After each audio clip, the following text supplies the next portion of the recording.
The year is 1945. World War II has just ended. The world is grappling with the aftermath of one of the most devastating conflicts in human history. Japan lies in ruins, its economy shattered. Cities are reduced to rubble, and the nation faces an uncertain future. Fast forward a few decades, and the picture is dramatically different. The transformation is almost unbelievable. Japan is an economic powerhouse. Skyscrapers dominate the skyline, and bustling business districts are a testament to its success. It's the envy of the world. International business leaders look to Japan for inspiration and innovation. This transformation is nothing short of astonishing. Factories hum with activity, and the stock market is a hive of energy. It's a testament to the resilience of the Japanese people. Their determination and hard work have rebuilt the nation. From the ashes of war, Japan built a manufacturing colossus. Industries sprang up and production soared. Companies like Sony, Toyota, and Panasonic became global giants. They revolutionized their respective industries. They flooded international markets with high-quality electronics and automobiles. Japan's economy soared. It experienced unprecedented growth, becoming a beacon of progress. The Made in Japan label became synonymous with quality and innovation. Consumers around the world sought out Japanese products. It was a remarkable turnaround. The speed and scale of Japan's recovery were unprecedented. This rapid industrialization came at a cost. The workforce faced immense pressure and long hours. Long hours and unwavering dedication became the norm. The work culture was intense and demanding. Workers poured their lives into their companies. The commitment to work was unparalleled. The lines between work and personal life blurred. Many sacrificed personal time for the sake of economic progress. But the rewards were tangible. Economic prosperity brought better living standards and opportunities. Japan rose from the ashes to become a global economic force. Its cities and industries flourished. It was a success story for the ages. The world took notice of Japan's incredible journey. The world watched in awe. Japan's rise was a topic of global fascination and admiration. How did Japan do it? What were the strategies and policies that fueled this growth? What were the secrets behind this economic miracle? The answers are multifaceted and complex. The answers lie in a complex web of factors. Government policies, innovation, and a dedicated workforce all played crucial roles. These include government policies, a dedicated workforce, and a unique business culture. Each element was vital to the overall success. Understanding this period of intense growth is crucial. It sheds light on the foundations of modern Japan.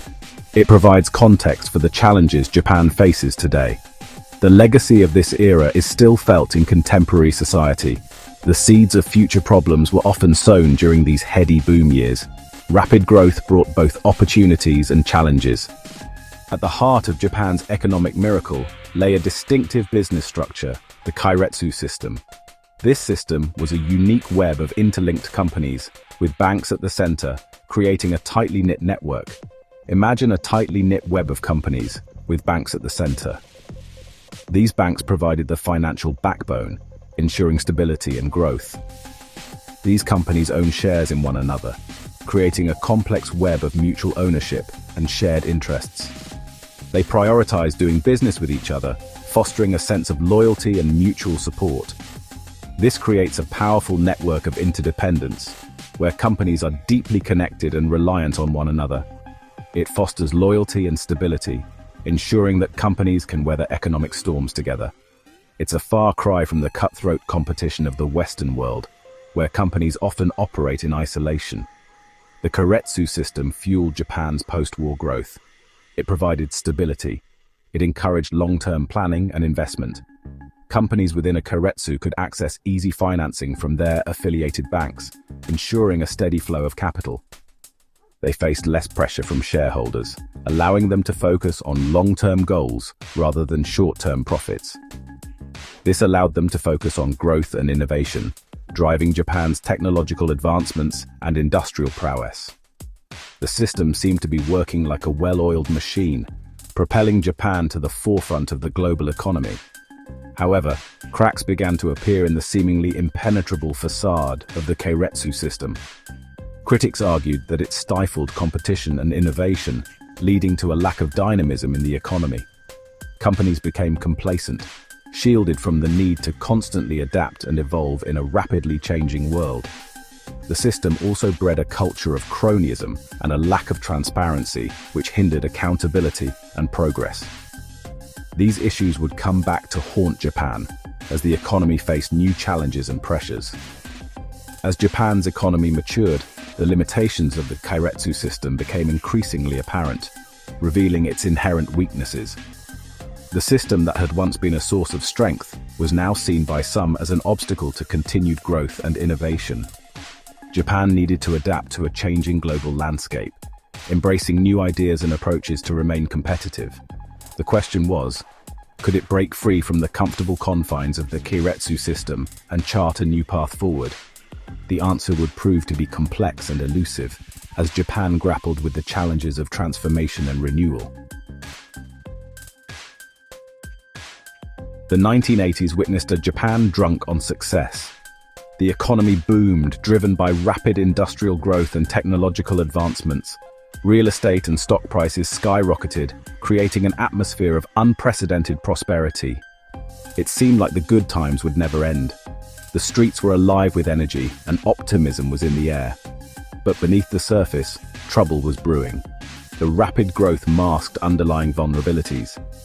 Asset prices had become massively inflated, far beyond their intrinsic value. A speculative bubble was growing, fueled by excessive borrowing and risky investments. And like all bubbles, it was destined to burst. The signs were there, but few wanted to see them. In 1991, the bubble did indeed burst. The stock market crashed. Real estate prices plummeted, wiping out vast amounts of wealth. Banks were saddled with bad loans. The consequences were devastating, leading to a financial crisis. Japan plunged into a period of economic stagnation known as the Lost Decades. Growth stalled, wages stagnated, deflation took hold, creating a vicious cycle. The Lost Decades left deep scars on the Japanese psyche. The once vibrant society now faced a grim reality. The myth of Japan's economic invincibility was shattered. Confidence in the future was deeply shaken. A sense of uncertainty and anxiety pervaded society. The job market became increasingly competitive and unforgiving. The once lauded lifetime employment system began to crumble. Job security was no longer guaranteed. Young people faced a bleak job market with limited opportunities and growing disillusionment. The social contract that had underpinned Japan's post-war success was unraveling. The promise of prosperity seemed like a distant memory. The bubble burst exposed fundamental weaknesses in Japan's economic model. It revealed the dangers of unchecked speculation. It highlighted the dangers of over-reliance on asset price inflation and a lack of structural reform. The need for change was evident. Japan's leaders struggled to find a way out of the economic mire. Policy measures were debated, but solutions were elusive. The country seemed trapped in a cycle of stagnation. Efforts to revive the economy often fell short. The Lost Decades cast a long shadow. Their impact was profound and far-reaching. Their effects continue to be felt today. The lessons of that era remain relevant as Japan navigates its future. As we look ahead, the future seems shrouded in uncertainty. It's a time when questions outnumber answers, and the path forward is anything but clear. Yet, in the face of this ambiguity, we find ourselves retreating, not out of fear, but to gather our thoughts, to reflect, and to prepare. It's a necessary pause, a moment to catch our breath before we forge ahead once more. Because, ultimately, it's in these moments of retreat that we discover our true strength and resilience. The concept of lifetime employment, once a cornerstone of Japanese corporate culture, is now in a state of flux.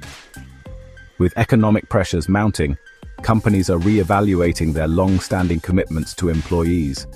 This shift is not just altering the workplace, but also reshaping societal expectations and individual career paths. The economic shifts in Japan have far-reaching social consequences. Families are feeling the strain as job security diminishes and work-life balance becomes more elusive. Traditional roles are being questioned, and younger generations are facing an uncertain future. These changes are prompting a re-examination of values and priorities across the nation. Despite the challenges, there are signs of hope and resilience. Communities are coming together to support one another, and innovative solutions are emerging. Small businesses and startups are thriving, driven by a new wave of entrepreneurial spirit. People are adapting, finding new ways to succeed and maintain their well-being in this evolving landscape. The new Japan, with its challenges, also presents unique opportunities. As the country navigates this period of transformation, there is potential for growth and reinvention. By embracing change and leveraging their strengths, the Japanese people can build a future that honors their past while looking forward to new possibilities.